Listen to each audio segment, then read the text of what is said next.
Assalamualaikum warahmatullahi wabarakatuh. Kami dari kelompok 1 Angkatan 4 ingin mempresentasikan mengenai identifikasi kasus penerapan nilai berakhlak, kasus pungutan liar di Bandara Soekarno-Hatta terhadap WNA Cina tahun 2025. Perkenalkan, saya sendiri Winda Lestari dari kantor Imigrasi kelas 1 Non-TPI Karawang. Saya Yudi Alamsyah dari Kantor Imigrasi Karawang. Saya Alfia Andriana dari Kantor Imigrasi Sukabumi. Saya Alivia Miliza Rahmani dari Kantor Imigrasi Sukabumi. Saya Aneta Ayu Dewi Wangi dari Kantor Imigrasi Kelas 1 Non TPI Sukabumi. Baik, untuk penjelasan pertama akan dijelaskan oleh Anet. Kepada Anet, dipersilahkan.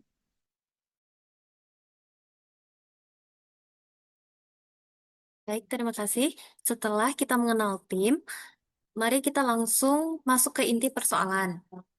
Kasus yang akan kita bedah kali ini menyangkut integritas pelayanan publik di gerbang utama negara kita, yaitu Bandara Soekarno-Hatta. Berikut adalah ringkasan kasusnya. Pada Februari 2025, Menteri Imigrasi dan Pemasyarakatan Agus Andrianto mengambil tindakan tegas dengan mencopot 30 pejabat imigrasi. Kasus ini bermula dari laporan resmi yang dikirimkan oleh Kedutaan Besar Cina kepada Kementerian Luar Negeri Indonesia. Laporan tersebut merinci serangkaian tindakan pemerasan atau pungutan liar yang dialami oleh warga negara Cina saat melalui proses imigrasi di Bandara Internasional Soekarno-Hatta. Kedutaan Besar Cina melaporkan sedikitnya 44 kasus pungli yang terjadi dalam kurun waktu Februari 2024 hingga Januari 2025. Total uang pungli yang tercatat mencapai Rp32.750.000 yang dilaporkan telah dikembalikan kepada lebih dari 60 warga negara Cina yang menjadi korban.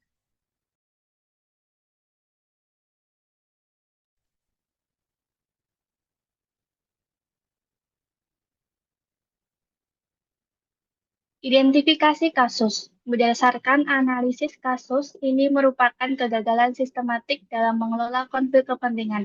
Faktor penyebabnya meliputi yang pertama, hubungan afiliasi. Adanya prioritas dokumen bagi agen atau sponsor tertentu demi keuntungan pribadi. Kedua, kelemahan sistem. Masih adanya celah dalam alur pelayanan tatap muka dan sistem yang belum sepenuhnya cashless. Ketiga, budaya gratifikasi, penerimaan uang pelicin untuk mempercepat prosedur standar. Keempat, lemahnya pengawasan, kurangnya inspeksi mendadak dan evaluasi berkala terhadap integritas petugas di lapangan.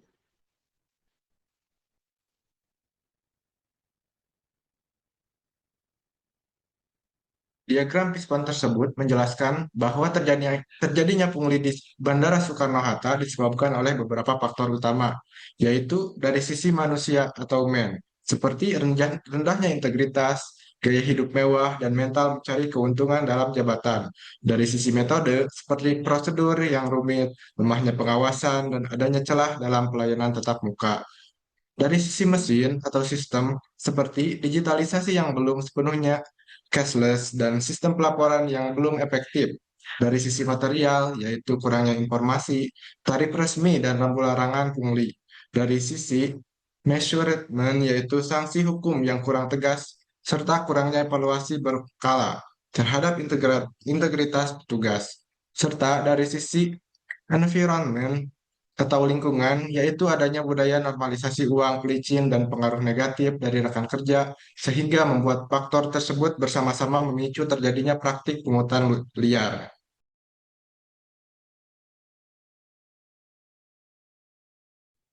Nah, selanjutnya ada pelanggaran nilai ASN berakhlak. Kasus ini mencederai nilai-nilai dasar ASN, terutama yang pertama, berorientasi pelayanan, tidak memberikan layanan prima, dan justru membebankan pengguna jasa dengan biaya ilegal.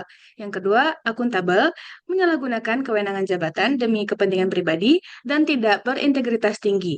Yang ketiga, ada kompeten, rendahnya moralitas dan integritas individu, menunjukkan kegagalan dalam menjaga standar etika profesi yang seharusnya dikuasai setiap ASN. Nah, yang keempat, harmonis, merusak hubungan diplomatik dan citra instansi di mata dunia internasional. Kemudian loyal, tidak menjaga nama baik instansi, pimpinan, dan negara. Selanjutnya ada adaptif, kegagalan dalam mengantisipasi dan memanfaatkan teknologi digital untuk menutup celah transaksi ilegal ataupun pungli. Dan yang terakhir ada kolaboratif, terjadi kolaborasi negatif antara oknum petugas dengan biro jasa atau agen atau sponsor untuk memprioritaskan berkas tertentu demi keuntungannya.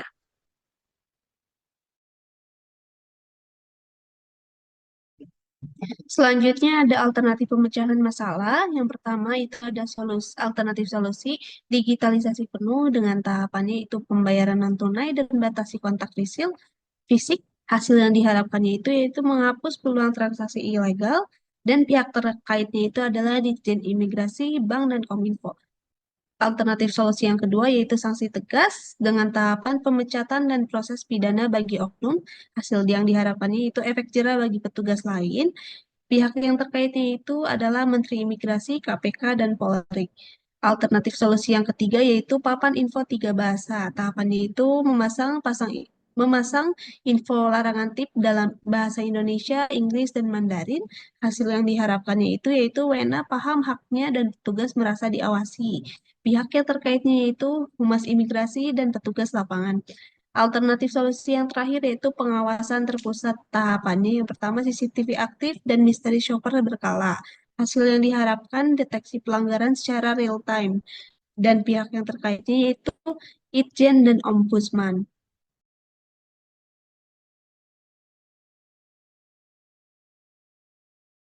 Untuk kesimpulannya, kasus pungli ini adalah alarm keras bagi reformasi birokrasi Indonesia. Penyelesaian tidak cukup hanya dengan sanksi pemecatan, namun harus dibarengi perbaikan sistem digital secara total. Penguatan integritas adalah investasi terpenting bagi negara yang membutuhkan komitmen tanpa kompromi dari seluruh lini. Baik, sekian yang dapat kami sampaikan. Kami akhiri dengan Assalamualaikum warahmatullahi wabarakatuh.